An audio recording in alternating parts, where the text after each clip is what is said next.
Hi everyone. Thank you for joining me today.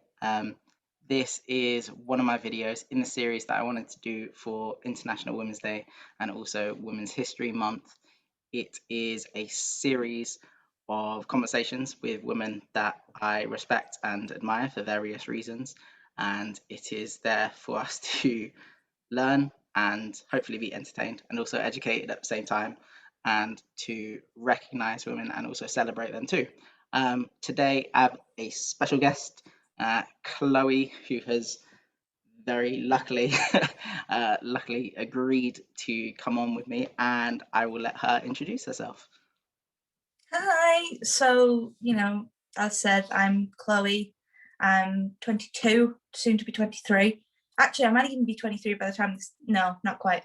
Um, I am from the lovely sunny Widnes, and typical working class roots. Um, I've got £8 in my bank, and I love a cheese butty. That kind of vibe. Nothing too extravagant going on in my life. Um, I'm a semi-recent graduate from the University of Chester, and I'm currently residing in the Las Vegas of the North, Blackpool, as I really start my career in teaching.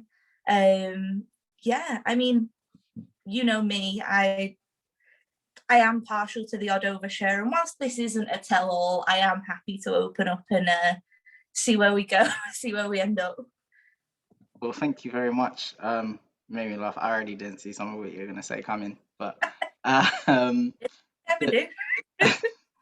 the the reason I wanted you on, and we've met what I think the times that we've actually met and had a conversation less than 5 times, in scenarios where alcohol is usually involved.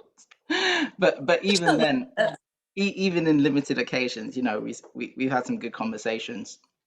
And the reason that I really wanted you on is one, because I know a bit about your background in terms of your education and your blog. And I think some of the challenges that I read that you've been through and the way you've handled it were amazing, and the way you've come through it and gotten stronger at each step. Um, and the other part was particularly during a year where we've had a lot of chaos and social unrest.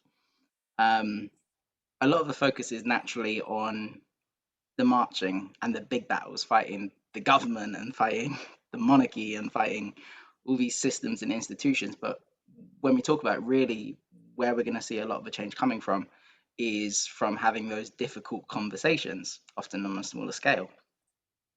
Being with social media being what it is, I've seen the way that you've conversed with people, and the way you've fought for your beliefs, often not just having difficult conversations because of a subject matter, but also difficult conversations because of the people that you were talking to. People where people where you want to avoid conflict, and that's how we're hardwired, and but you've been confronting them and standing up for your beliefs, and that's always inspiring to see, particularly if you're somebody who kind of goes for it on and on and on. Seeing other people doing that inspires you and empowers you back. So that's really why I wanted you on. Um, so yeah, thank you very much. Oh man, that's amazing. That's really exciting to me because, as you said, a little bit about me because actually you know me through my dad and well, my sister to a certain extent. Like, you knew more other family members of mine before you knew me, and we're not the same people. I'm sure we'll get into this a little bit more, but yeah, definitely. I think we've been fighting the same corner for a while against a very similar corner that we've been opposed against for quite a while. So that's really exciting, especially when you said you read my blog. I do miss writing those, and I definitely want to get back into writing those soon. Yeah, I think that'd be really good. What I read was, really valuable and very interesting. Not just what you were saying, but the way you were expressing yourself. And I also think it's really interesting because I know that on some of those limited occasions when we met, we were having these in-depth conversations where we were not on the same side. No, yeah. But then actually finding out new areas and seeing places where we do actually align was very interesting. But my first question to you is what International Women's Day and Women's History Month means to you. Yeah, I mean, I think I've always felt quite at home in the idea of International Women's Day, Women's History Month. It's an area for me. I don't know. I've always really identified with the women's movement. I don't know whether. I mean, I know you're like me. We're quite academic at heart. Like, there wasn't a lot of things that growing up with I really got stuck into, and I didn't really have. It's not a thing that we talked about in my family growing up. And I think as I started to, read, and I had a couple of teachers at school who were like really into it, like, the English teachers with the women can do this posters. Like, look at me. I look like one of those teachers that like make girls go, oh, I think I'm a feminist. Mm. So I think I really, like, growing up, I really identified with wanting to be part of that. Yeah. And then as I got on, again, I know we've mentioned it so far, my dad. I grew up having really intense, quite passionate and heated debates on a number of topics, and my passion for debate is vast. I will debate anything as long as you give me 10 minutes and a bit of a soapbox to stand on, sort of thing. But I think when I noticed, especially in my later years of being in school and being at university, the lack of gendered education, I noticed that it always came back to, and this is the reason why we did this, and it was probably a man. And there's so many interesting, like, gendered histories. My dissertation is about Runcorn. Like, Runcorn is not an interesting place. However, like, I found such an interesting history in, like, the women's movement and the space for women that's been created in Runcorn, that I wrote 8,000 words on it. So to me, I think I can always find a space for women's history, and I think that's why it's so important to me, and I think other people should as well.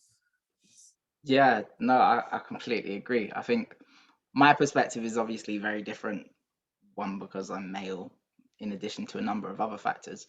But I think particularly, like, growing up and in education, it was always this thing. But as a guy, you're not taught why. It's just, let's celebrate girls. Particularly as a male student, where kind of the attributes which are praised and wanted in a student are often not associated with young men. We're restless and we want to run around, we don't pay attention. And so from a male student's point of view, it's kind of praising something which is already praised. Obviously, as you become an adult and the world is more and more geared towards you as a man, it's very different.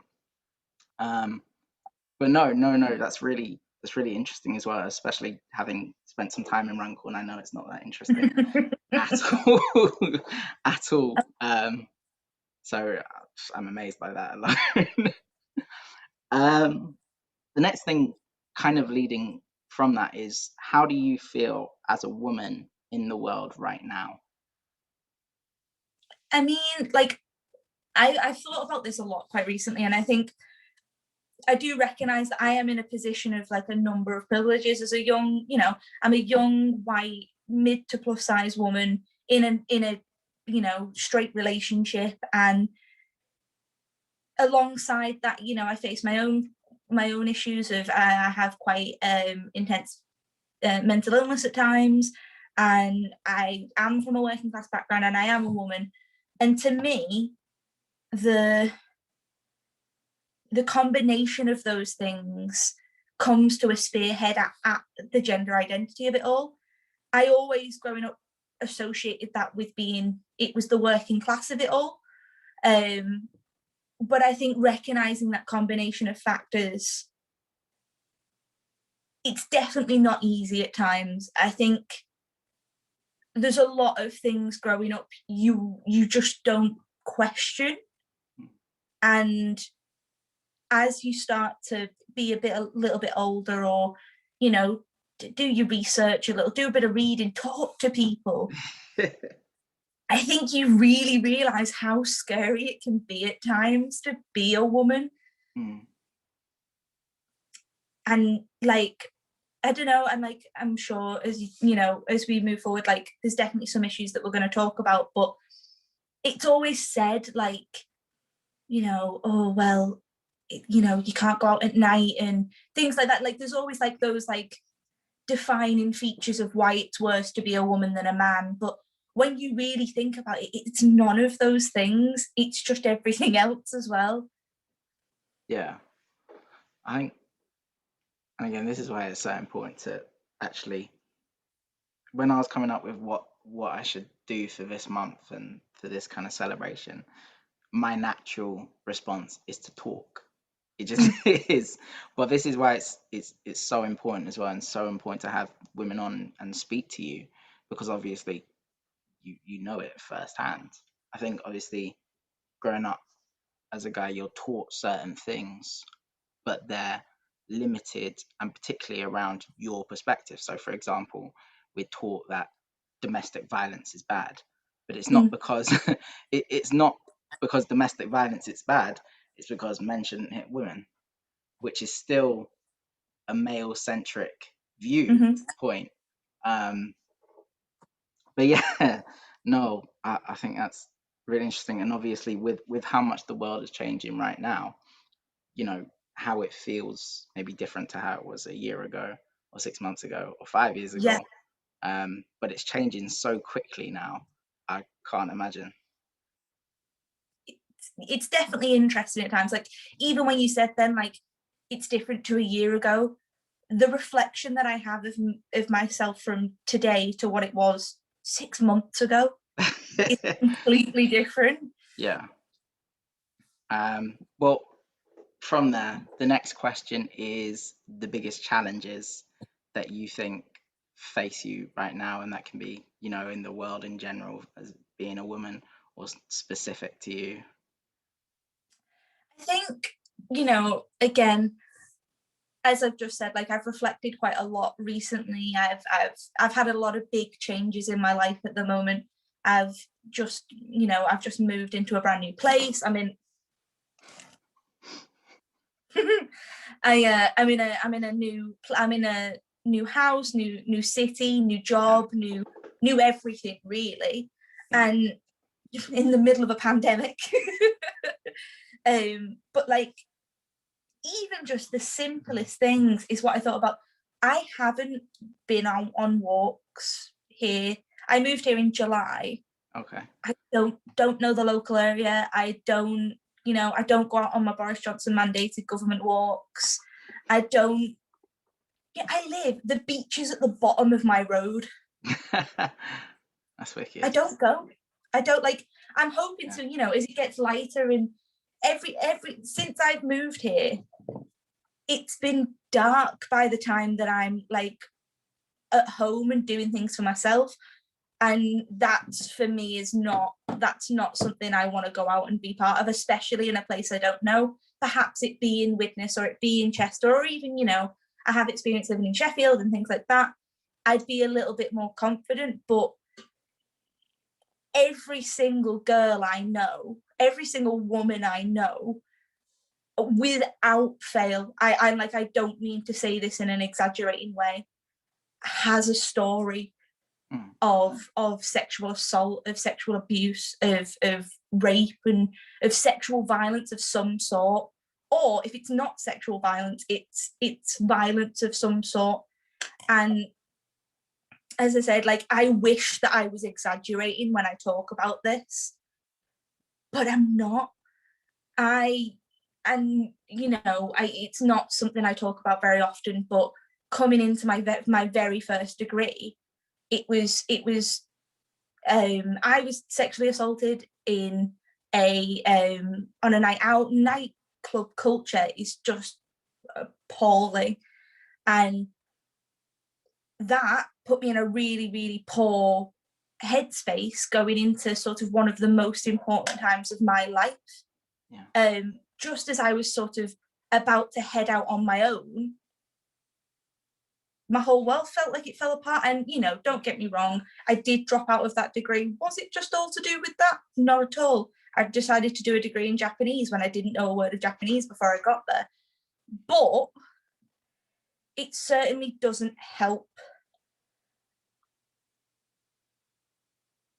I think as well as that, just one other like point that sort of links to that is when, for me, yes, that whole time was a really poor time for my mental space and like my mental health. And on numerous occasions, I went to a doctor about this, and the amount of times, like, you know, not to be crude in any way, but I'm a girl with larger boobs and lots of curves and things like that. And even in a doctor's office, I would sit there and they would look me dead in the eye and they'd be like, I mean, and I'd be sat there like, whoa, no. You go and like I'd seek help for mental illness, and they'd question, you know, they'd question when your last period was or how much weight you've put on recently. And like I came in because I've got depression. I didn't come in for you to like weight shame me or tell me that this is situational because, you know, it's probably about that time of the month and things like that. On from the ages of 14 to 19, I went to the doctors regarding my mental health 13 times. The time I got taken seriously was the 13th time. And my dad was sat in the waiting in the room with me. And personally, I mean, not to put anything down because there are some amazing doctors that I've seen during and since then, I don't think that was a coincidence. No. It's just interesting from everything from, I would go in and say, oh, I need, you know, I don't feel very well, to my mental health is poor. And every time they would question the same things, when I don't think weight and menstrual cycles have to do with everything to do with a woman's body. No. But yeah, they're definitely the biggest challenges I think most women face, because I've spoken to lots of women who go, yeah, actually, now you say it. And that's why we need to do this, and we need to have these conversations to stop women from going, hold on a minute, yeah? First of all, just thank you for sharing that. Obviously, this is being recorded and going to go out, and so thank you so much. I think that people sharing their experiences, as somebody who pretends to be a mental health advocate, you know, sharing is how we learn and break stigma. But I also know that people's personal experiences are not the rights of everybody else. You know, opening and sharing up is valuable, and we're not entitled to it. So thank you. I think that people like to present sexual abuse as an outlier. As a guy, we're kind of taught about it, but it's this big traumatic thing, and it's almost rare, if you will. What you were saying about, you don't know a woman who doesn't have some story. No. I was very, I want to say privileged, but I also feel like privileged is the wrong word. Very humbled that a lot of women in my life have opened up to me about their experiences, and I wish I could say it was the minority, and it's just not. Yeah. It's crazy. It's hard to kind of wrap your head around, because I think part of it is it's built up where it's this big thing, and you know, when you're in school and you're taught about it, you're like, well, I would never rape someone. But it's not that. It's not jumping all the way to the end. It's not being taught properly about consent. It's inappropriate touching. It's inappropriate behavior. It's the way that you're spoken to. All of these things which make it up. And so kind of what people have in their heads about what constitutes it is kind of just a fraction of it. Yeah. And that is, for me, that's terrifying. So I can't even imagine. And I think, again, coming from a male perspective, a lot of the time, you want to say, well, yeah, men go through that too. And yeah, men do. But so often it's raised as a counterpoint. And instead of it actually being part of the solution where we bring it in and talk about it, it's just a rebuttal, which doesn't make Mm. any sense. And like you said, nightclub culture, when we talk about rape culture, it's not about raping, it's about jokes about a girl being drunk in your lads football group, which you Hmm. don't call out. Yeah. And that's where it starts, and it all goes from there. It's all those little things. It's when you Google a Halloween outfit for a schoolboy, you get a cartoon picture of a boy. When you Google schoolgirl, you get a It's bunch a of whole. adult pictures, and it's that early sexualization. It's why, and it was, I think her name's Mara Wilson, the actress from Matilda, but she had an Yeah. interview recently, and they were talking about, I think it was why she left acting. You said, well, from when she was 6, reporters were asking her if she had a boyfriend, which you laugh it off, but it makes no sense. But then when you bring it back to this, suddenly it makes a lot of sense. Um, I don't know, to be honest. It's definitely something to think about. Like, even, as I mentioned before, I was 11 the first time a grown man came on to me. I remember it very well because I was 11, and this wasn't a 16, 17-year-old lad who may have mistaken me for someone older. This was like a man in his 40s in a pub. Like, this was a man that was clearly noticing that I was far below the age of what was Yeah, appropriate for him to make these comments to. And again, I'm far from being the only person with a story like that. You yeah. spend 2 minutes on TikTok, and like, it's almost a joke amongst women that, like, were you talking to grown men when you were below the age of 15? Because haha, you were a victim. Like, it's at the point where it's almost laughable how much every single girl has a story like yours. I think kind of what you said afterwards about going to the doctor. I never Mm. went to the doctor at uni 13 times about my mental health or in school or anything. I never got to 13 times because I stopped going because they But stopped listening and they weren't making sense. I had one doctor that I attended speak about mental health. This was after my depression diagnosis, years afterwards, and I was looking for resources and help. And I genuinely got dismissed and told that I wasn't depressed because I was maintaining eye contact and I smiled. Um, but but when you have that kind of attitude in the medical field, Mhm. and then you apply it to some of the issues that we're talking about, it just compounds it even further. I I, I don't know. Like, even just like in terms of medical practices, like, I know that this is a little bit different, but like, going to see a GP about going on the pill or Mm, sexual health in any means, and going to a women's clinic, oh my god. Like, if any women, if you take one thing from listening to this, don't go to a women's clinic, go to a sexual health clinic. mm. They just treat you like a person. It's crazy, the fact that, like, male doctors, qualified medical professionals, get the ick from talking about women's sexual health. It's so bizarre, honestly. But yeah, just a little I, tidbit of knowledge I've got it, for you there. I think it just turns into such a taboo subject. Now, me, I'm the worst. So I know that sexual education in this country is lacking, and I moved around and went to a bunch of different schools, so my education was disrupted. But I can count how many sex ed lessons I had throughout school, Oh yeah. and me growing up, I was culpable as well in terms of, you know, it's part of that culture when a woman does something, she must be on her period. And it's an offhand remark. And often it's just between you and other guys and it's not in earshot and people aren't listening. So it's not actively harming someone, but it's still that mentality where it's one, dismissive of somebody just being entitled to express themselves and behave in a certain way, but two means you're not understanding because you have a filter where you can't see through it.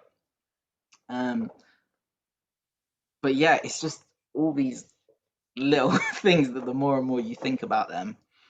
Yeah. I mean, I teach in a school now, and as part of the curriculum, I do teach sex ed. I taught sex ed to a year 10 class where, 15, 16-year-old boys didn't understand things about women, and vice versa. Like, basic things that you would think, oh my God, you are either this close to having sex or you're already doing it. Especially some of the lads that I was talking to, you're like, I am concerned that this is how far you've got in life and this is what you know. Because everyone thinks, oh my God, we can't talk about that. Yes, you can. Yes, you can. And yes, you should. Because if you don't, these are the things that happen. I taught sex ed classes when I was in uni, I took sexual consent classes to 60 to 18-year-old technical college boys. And as a 20-year-old woman, that's an interesting predicament I got myself into that I don't quite know how. And like, starting those conversations, yes, it's awkward, and yes, it's weird, and yes, they're gonna laugh at you, and yes, they're gonna say things that are inappropriate. But by the end of those 4 weeks, the conversations you had and the honesty and the openness in them, I was safe in the knowledge that, yeah, they know what they're talking about. And yeah, I think they're going to grow up to be people that will call out this in their friends. And 5 of those stops a ring of 40, and it just keeps spiraling from there. It's weird because I've always been a child. My mental age is way behind where it should be, even now. And so it's weird because I've never gotten uncomfortable with the kind of things teenage boys get uncomfortable with. Not because I was mature, but because I was a child, so I didn't think of it that way, ironically. But one of the things is, you mentioned TikTok, being on there and just consuming content. The amount of learning that and education that I get on there, which isn't, you're not taught in schools, and you see how much guys in particular do not know and do not understand. Just one thing that springs to mind is, I had a friend whose surname was Hyman, and the amount of conversations that came from that.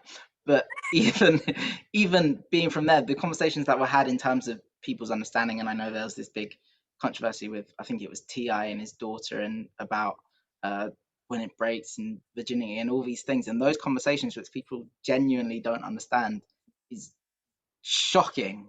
But that does lead to, what changes would you like to see? What improvements in the world or goals do you have? I mean, I definitely think for me, it is a case of speaking about the unspoken as much as possible, wherever possible. Calling out people from your best friend to your medical professional, legitimate problems in a number of fields, and again, I'll go back to going to the doctors.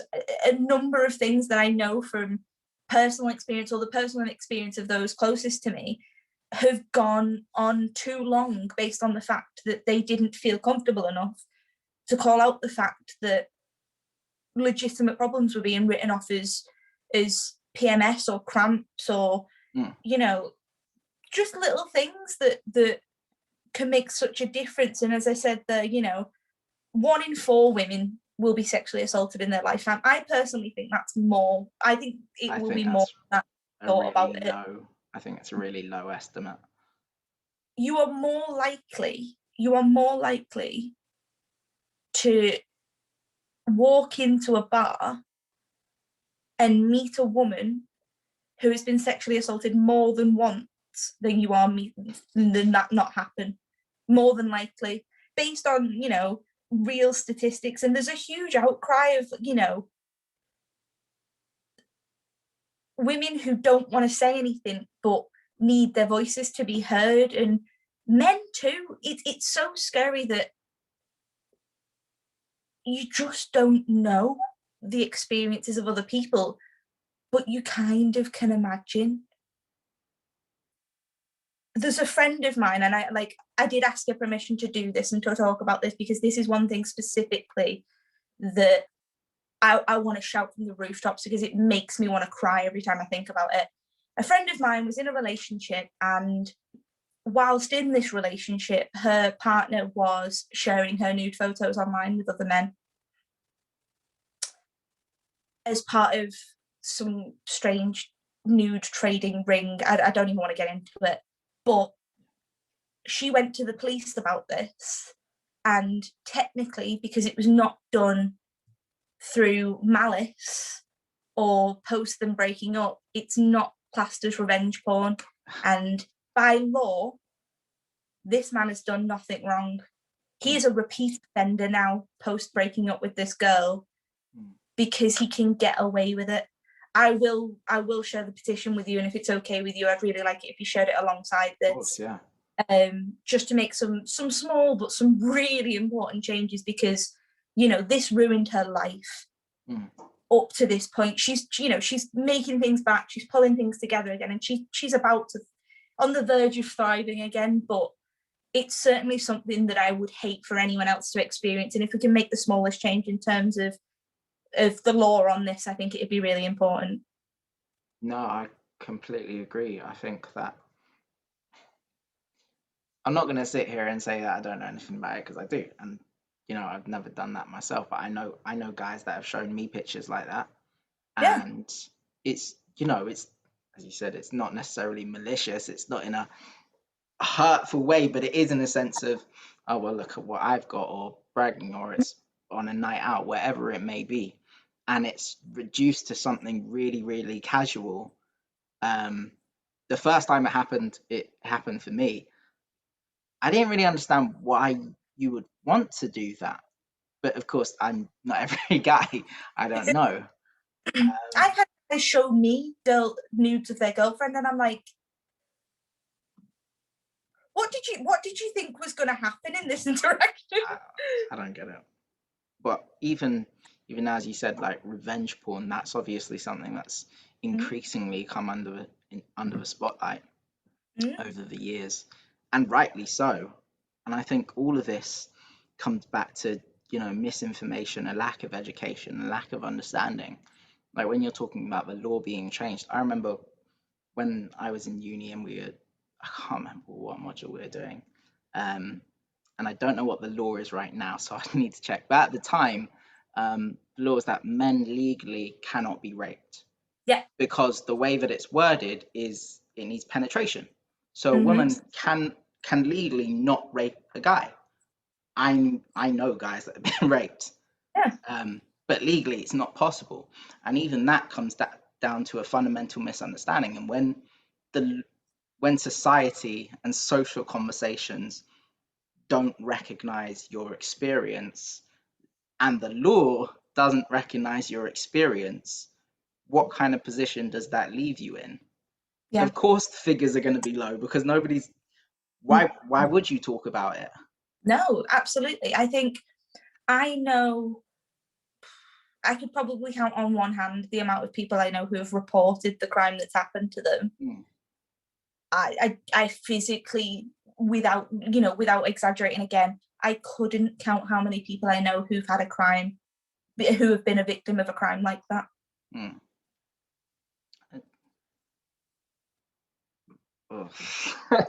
Men and women, and without even getting into the debate on like the violence against transgender people and people of the LGBT community, because that even opens a whole other door of horrific, horrible things that they don't even get a small platform to talk about. But I'm quite lucky that the conversation towards sexual violence towards cis women and cis men to a certain extent have started to have that door open for them. I just hope that continues on further to allow those conversations to prevail going forward. Yeah. Well, on that note, I'm not going to ask. I do have one more question, but I'm going to leave that for the end. So I want to open it up to you if there's anything you want to talk about or any subject. I think for me, the biggest thing I want to express is, because, there's at times where this has got a little bit gloomy. I am a woman from a place where generally there isn't much going on. I'm from a place where women and men, but I think there's areas for men where they do succeed, and they succeed quite well in terms of a working class area. Women from where I am from don't usually go places unless it's to Asda with their 3 children. And there's nothing wrong with that. I fully support. If that is the life you want for you, amazing. I look forward to motherhood one day when that comes to me. However, it's something that I would choose. Take advantage of the things that are put forward to you, because they won't come along as often as you would hope. Try your best and know that you don't have to go down the path that is set out in front of you. If you have an interest, try it, because if you fail, it's okay. Get up again, do it again. I have failed more times in my life than I will succeed, and that's totally okay. But the one thing is, don't let your gender specifically be the reason that you choose something. I've turned down too many opportunities in my life based on the fact that I don't think it was the right path for me as a girl. I had a huge interest in physics. I had a huge interest in I wanted to be an architect. I don't look like an architect, but I could have been. I could have been an architect. Yeah. And I just think that now's the time to know that you can succeed and take advantage of the opportunities that women have in the world right now, and learn from the thousands and gazillions of beautiful, fabulous, amazing women before you. And just remember to just appreciate the women around you, because they're just amazing no matter what they're doing in their life. I actually want to ask something off the back of what you said. Obviously, we live in an age of information now and technology where, if you have an internet connection and a phone, you have resources which 10 years ago we didn't have. So that goes some way towards it. But I'm somebody who's personally, I've lived in London, in the north, in the south, in the west. I've lived all over. I've also lived in Runcorn, where I literally for a year went to work, came home. That was it. I went to the shop once, too rarely I went to the gym, and that was literally my entire life. I know that you've obviously moved around. How was that for you? Do you feel like that helped, or? Oh, I absolutely. I Runcorn and Widnes are very, very similar places. I've it's scary to think that, like, had I not moved, what would have happened? I went off to Sheffield at quite a young age. I was obviously 18, and I went off to uni, and I was quite confident in myself because I was like, this is what I'm gonna do. I'm quite a determined person generally. But the difference the person I came back from, and I was only in Sheffield 6 months, didn't go well. As Elliot mentioned, didn't go well. I was only in Sheffield 6 months. I came back a completely different person.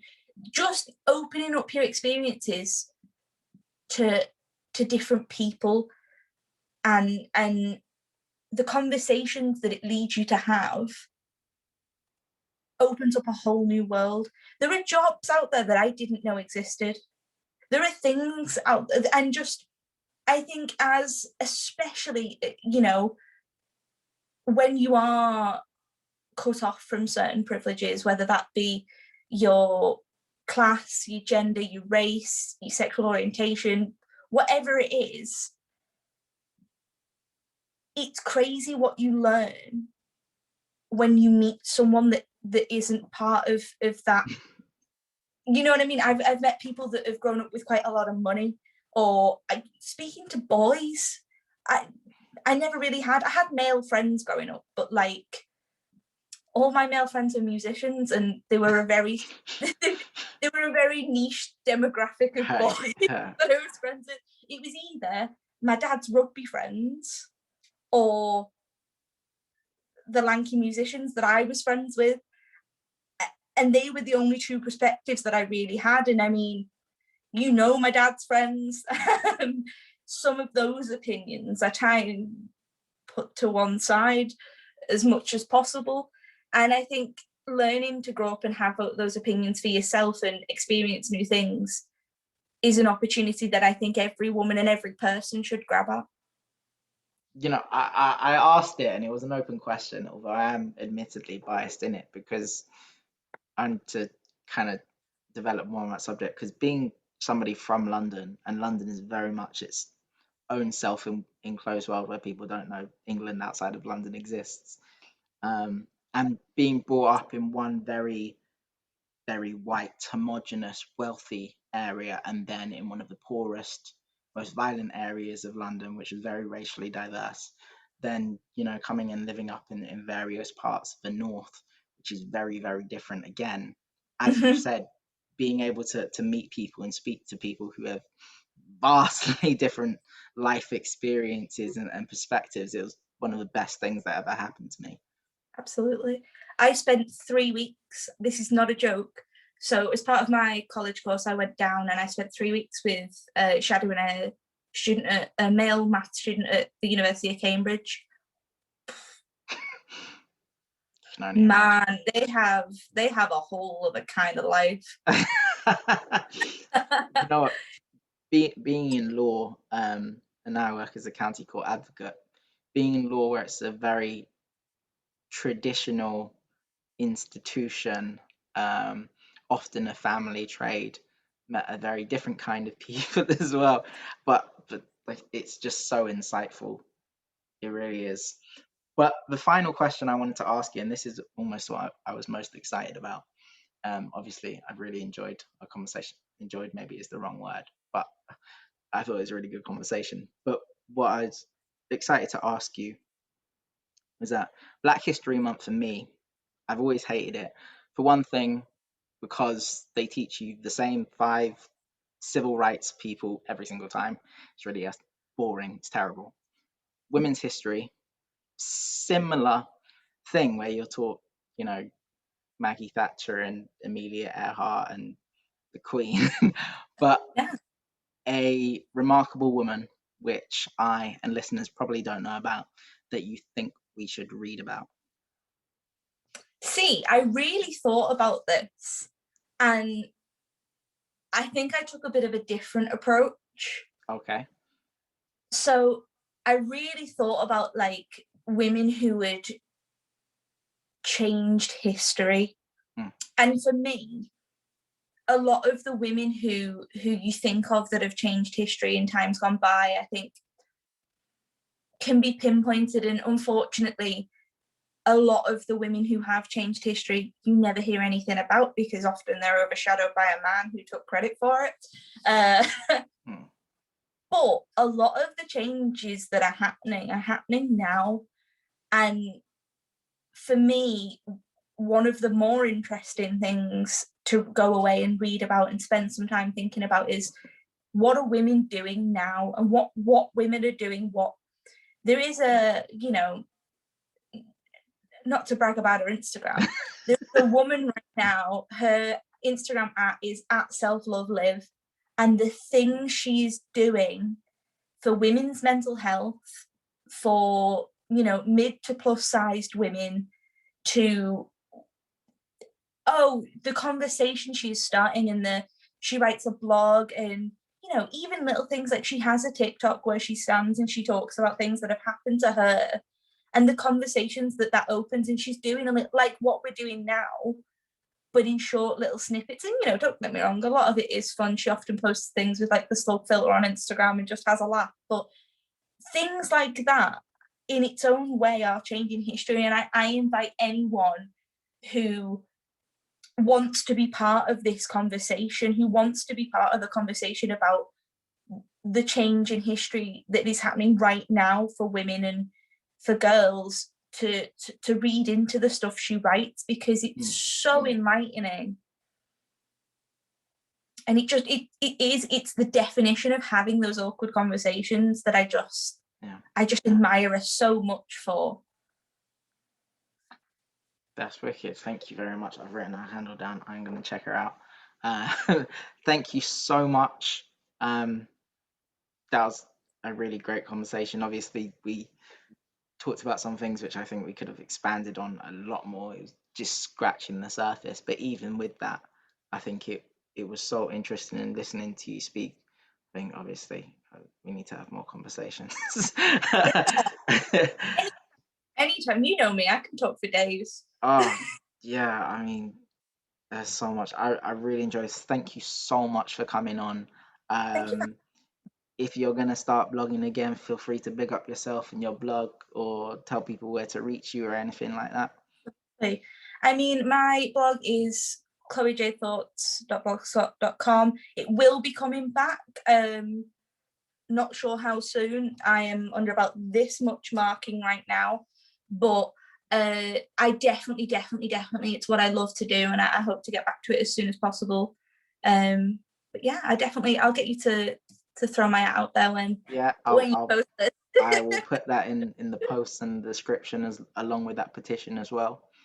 Oh, thank you. Yes, definitely. No, of course. Thank you so much for coming on. You've been an amazing guest. To be honest, probably have to get you back on for a general discussion in the future Anytime. anyway. Thank you again. Thank you everyone for watching. I hope you've enjoyed it. I hope you've learned something, and we'll see you in the next one.